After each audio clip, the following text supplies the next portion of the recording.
Hey guys, good morning and explorers. So today's adventure or journey or agenda or itinerary, fingers crossed, we're gonna get to a boat tour here in Belfast.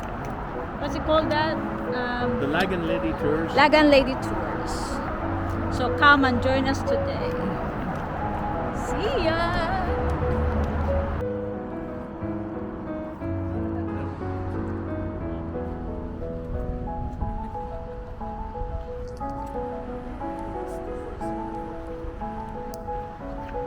Hello from Belfast. You!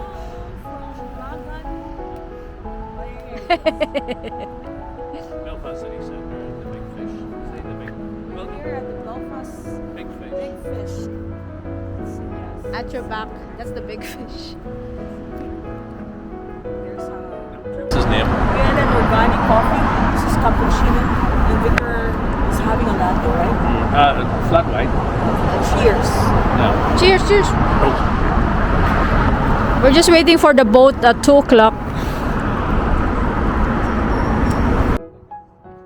Here comes the boat. We're going to ride on that boat. We may. We may, or we may not.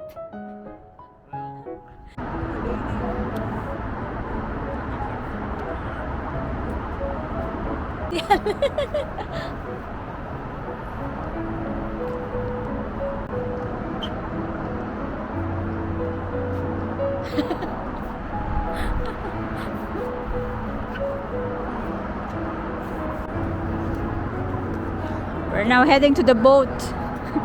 Let's go.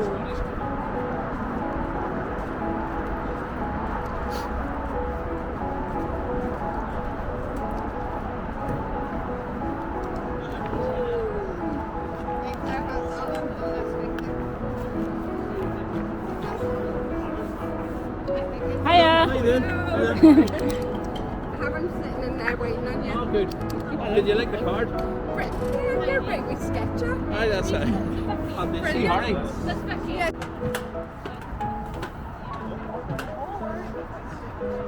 Woo. We're going on a boat tour. Oh my god. Oh my goodness. Oh, hang on, I have a break. You're driving? Well, I'm sure don't follow me no harm.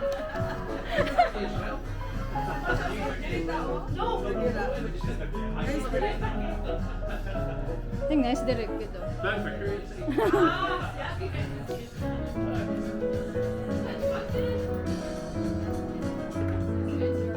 Life raft. We also have another 30-person life raft right at the very forward part of the vessel. At the back 2 exit doors on the outside there are life rings. We also have more life rings on the forward gates and at the front of the vessel and around the wheelhouse as well. Just out of me here.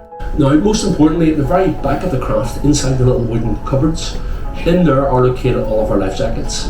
Now, in the very, very unlikely event of an emergency, I'll be selling those life jackets. Depends. If you get in first, you get them quite cheap. The last couple, you go higher.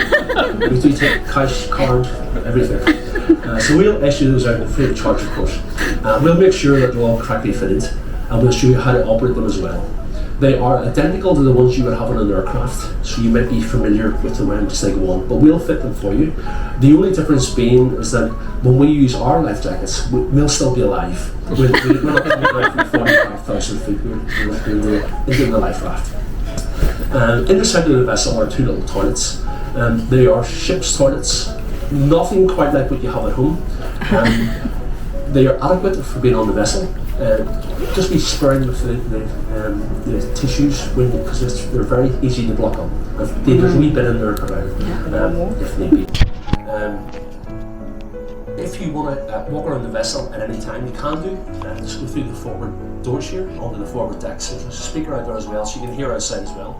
If you wish to have a cigarette or a vape, you can do, but only in the outside areas. Again, our tour will last 90 minutes. The first half of the tour, I'll talk and point out sights and sounds around Belfast Harbour.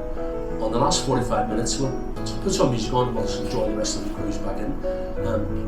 Please feel free to use the menus behind the bar, tea, coffee, or whatever you wish.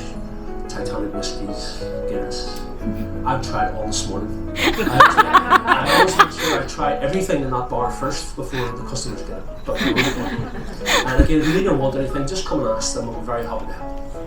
Thank you. I also do William Dargan many years ago. The old River Lagan from where we are now, out to our left ahead of us into the loch. It used to be very twisty with a lot of bends, and it was very difficult and dangerous for vessels to come into the settlement of Belfast to offload cargo. So William Dargan cuts out the Victoria Channel, which we're on at the moment, which leads ahead of us out into the middle of Belfast Loch.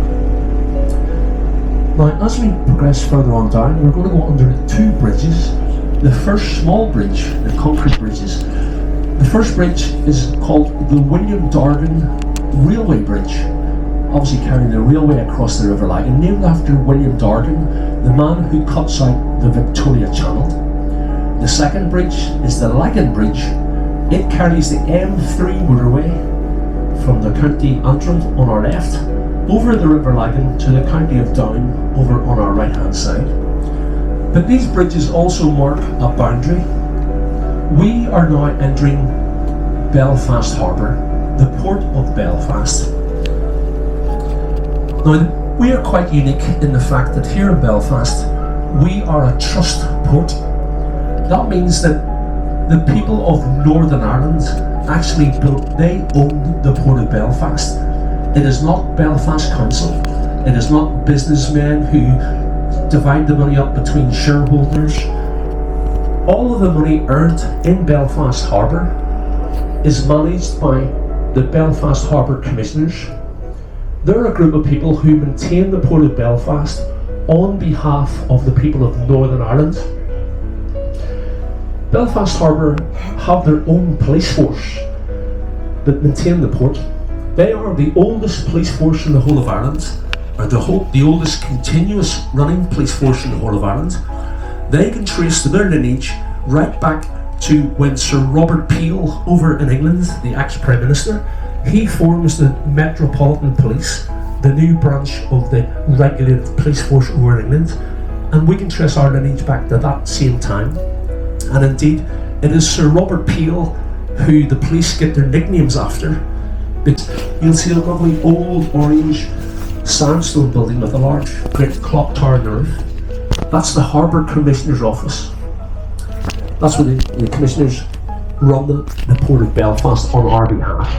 Beside each other, offloading their cargo onto Queen's Quay.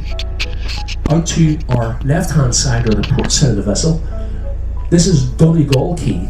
Now, this little part is referred to as the City Quays, given the new name, but Donegal Quay. This is where all of the passenger vessels at one time would have left Belfast, going across to the rest of the UK. Interactive Science Centre. Just out to our right, at the end of the Queen's Quay, you can see a brown pointy structure, or black pointy glass structure pointing out. That's the W5. Inside there is a great place for young children to find out about science and modern day projects. And it's called W5 because it asks 5 questions, all starting with W. Who, what, when, where and why. As Dargan's Island, because he created this island in the middle of the Lagan.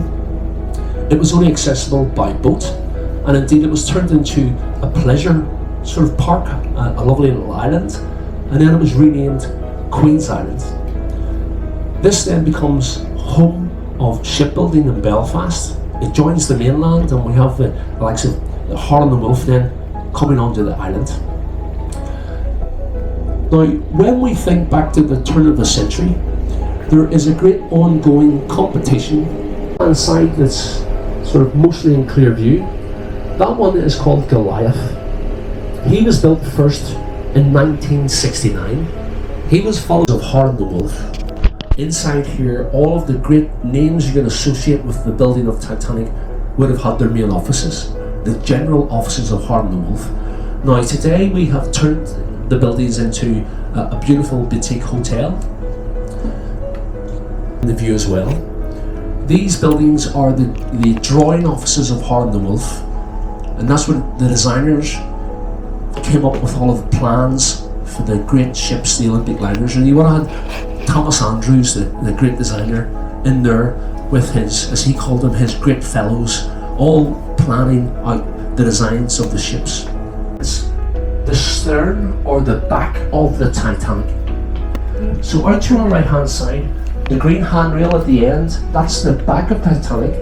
Titanic would have stretched all the way up between the brown uprights, the Arrow gantry, and the bow of the Titanic, or the nose of the front, would have been touching Titanic Belfast, way in the distance, to give you a scale of the length of these ships. So this means that where we are at this moment, this is a very special little bit of water, and in Titanic circles, it can almost be classed as holy water. This is where the Titanic was born. Indeed, if we would have been sitting here at 13 minutes past 12 on the 31st of May 1911, we would have all died. Titanic is coming off that slipway out to our right and straight through our vessel. Now, believe it or not, Titanic was not the most famous vessel launched here at the turn of the century.